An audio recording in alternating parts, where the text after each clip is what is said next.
நேரடி அதிகாரம் என்பது எம்பி நிதியிலிருந்து தான் கொடுக்க முடியும் நேரடியாக. மற்றதெல்லாமே பரிந்துரை இல்லை அரசாங்க திட்டங்கள் ஒழுங்காக செயல்படுகின்றனவா இல்லை தான் பார்க்க முடியும். அந்த வகையில் எம்பி நிதி இப்பொழுது தான் ஒதுக்கி இருக்கிறார்கள். அதை ஒரு ஊராக சென்று செல்லும் பொழுது அவர்கள் கோரிக்கை வைக்கிறார்கள். அந்த எம்பி நிதி 5 கோடி ரூபாய், அதை 6 சட்டமன்ற தொகுதிக்கும் சமமாக பிரித்து கொடுக்க வேண்டும் என்பதுதான் எங்களுடைய விருப்பம். ஆனால் நீண்ட நாட்களாக சிவகங்கையில் அதோட அந்த பஸ் நிலையத்திற்கு ஒரு நிதி வேண்டும் என்று கேட்டார்கள். அதனால் முதலில் அதற்கு நான் 1 கோடி ரூபாய் என்னுடைய நிதியிலிருந்தும் முன்னாள் நிதியமைச்சர் ராஜ்யசபா எம்பி ஐயா அவர்களுடைய நிதியிலிருந்து 1 கோடி ரூபாய் இப்போது ஒதுக்கி இருக்கிறோம். எங்களுடைய திட்டம் அது வரைக்கும் அரசாங்கத்திலேருந்து அழுத்தம் கொடுத்துட்டே தான் இருக்கோம். நாங்கள் அரசாங்கத்துக்கு அழுத்தம் கொடுத்து தான் இப்போ மதுரை ஏர்போர்ட் இப்போ 24 ஹவர் ஏர்போர்ட்டாக மாறி இருக்கிறது. அது எங்கள் தமிழ்நாட்டில் இருக்கிற எம்பிகள்லாம் போய் அழுத்தம் கொடுத்ததுக்கப்புறம் தான் அது 24 ஹவர்ஸாக மாறி இருக்குது. அந்த மாதிரி அரசாங்க திட்டங்களுக்கு நாங்கள் அழுத்தம் கொடுத்துட்டே தான் இருக்கிறோம்.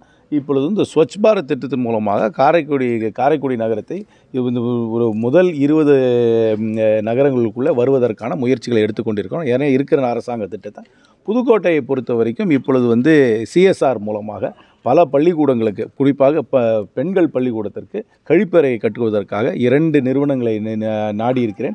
ஒரு நிறுவனம் அதற்கு ஒப்புதல் அளித்திருக்கிறார்கள். விரைவில் அவர்கள் சில குறிப்பிட்ட பள்ளிக்கூடங்களுக்கு அதற்கு கழிப்பறைகளை கட்டித் தருவார்கள். அதுக்கப்புறம் ஊனமுற்றோருக்கு வாகன வசதி செய்து கொடுப்பதற்காக ஒரு பட்டியலை கேட்டிருக்கிறேன். அது மாவட்ட ஆட்சியருக்கு தந்தவுடன் அவர்களுக்கும் ஏற்பாடு செய்து தரப்படும்.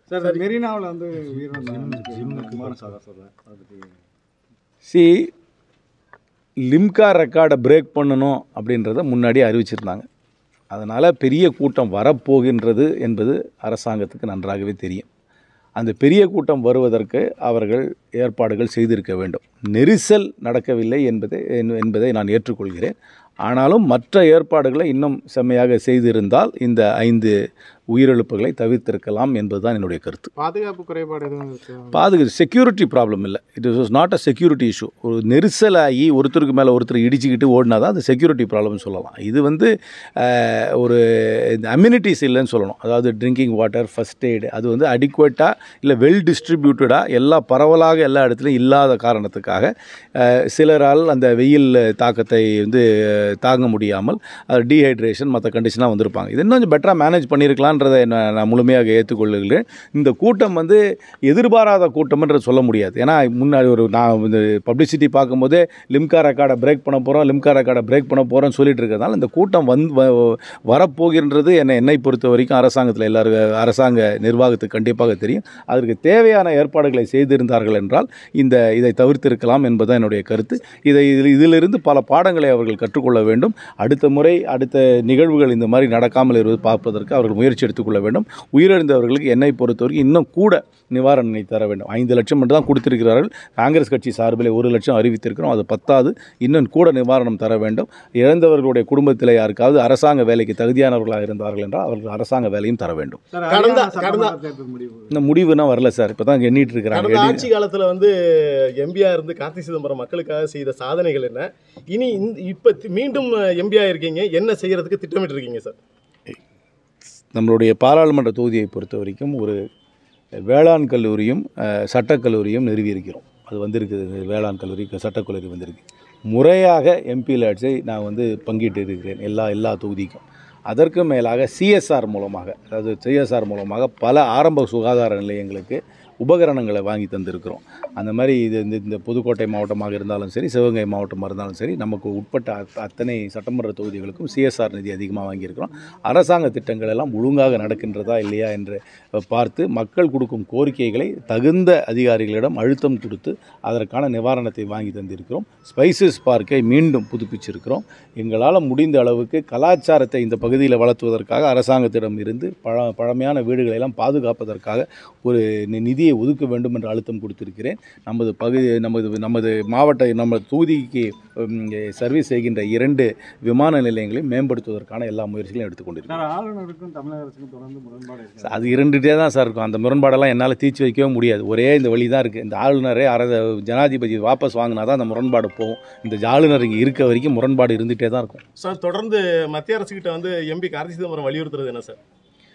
வேலையில்லாமை தான் இந்தியாவில் பெரிய பிரச்சனை. அதை தீர்ப்பதற்கு என்னை பொறுத்த வரைக்கும் மத்திய அரசாங்கத்திடம் எந்த ஒரு பெரிய திட்டமும் கிடையாது. முதல்ல ஜிஎஸ்டியை ஒழுங்குபடுத்த வேண்டும். அதை ஜிஎஸ்டி வாங்கம் செய்யவில்லை என்பதுதான் என்னுடைய வருத்தம். சார் பொன்னமராவதிக்கு எப்போ சார் ரயில் சேவை உருவாக்கலாம்?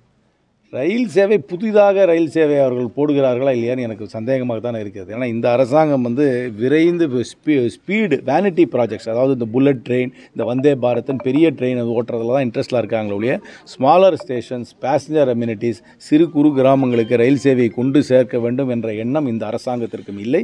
இந்த ரயில் மந்திரிக்கு அந்த மனப்பான்மை இல்லை. அதே ரயில் மந்திரியை மீண்டும் அவர்கள் நியமித்திருக்கிறார்கள். அவர்கள் கடந்த 5 ஆண்டுகளிலே சென்ற பாதையிலிருந்து மாறி செல்வார்கள் என்று எனக்கு நம்பிக்கை இல்லை. மக்கள் சார்பாக வைக்கக்கூடிய கோரிக்கை சார், நீங்க நாடாளுமன்றத்தில் மக்கள் சார்பாக பல கோரிக்கைகளை வைக்கிறோம். அந்தந்த சமயத்தில் என்னென்ன நடக்குதோ அதை வச்சுட்டு தான் இருக்கிறோம். என்னென்ன நடக்குதோ அதை பார்த்து தான் வச்சுட்டு இருக்கோம். ஆன்லைன் படிப்பை பற்றி கோரிக்கை வைத்திருக்கோம், திருநாயை பற்றி கோரிக்கை வைத்திருக்கிறோம், அதுபோல் மருத்துவ வசதியை பற்றி கோரிக்கை வைத்திருக்கிறோம். என்னென்ன சம்பவங்கள் நடக்கிறதோ அந்த சம்பவத்தை மையமாக வைத்து அந்த பாராளுமன்றத்தில் பேசுவது தான் ஒரு பொது பிரதிநிதியோட கடமை.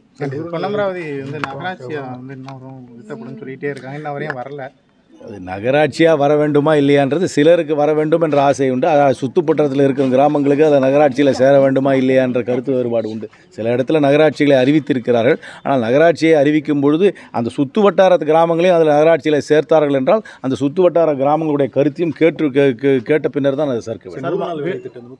அதெல்லாம் அதுக்கு இவங்க வச்சிருக்கலாம். அதில் வந்து ஆல் இண்டியா லெவலில் தான் அதை மாற்ற முடியும். அதுக்கு எம்பியால் அந்த பவர் கிடையாது. கவர்மெண்ட் ஆஃப் இந்தியா தான் அதை மாற்றணும். இவங்க இன்னைக்கு இருக்கிற பட்ஜெட்டரி கன்ஸ்டன்ஸில் இந்த மோடி அரசாங்கம் அது 100 நாளை 150 நாளாக உயர்த்துவார்கள் என்று எனக்கு நம்பிக்கை இல்லை.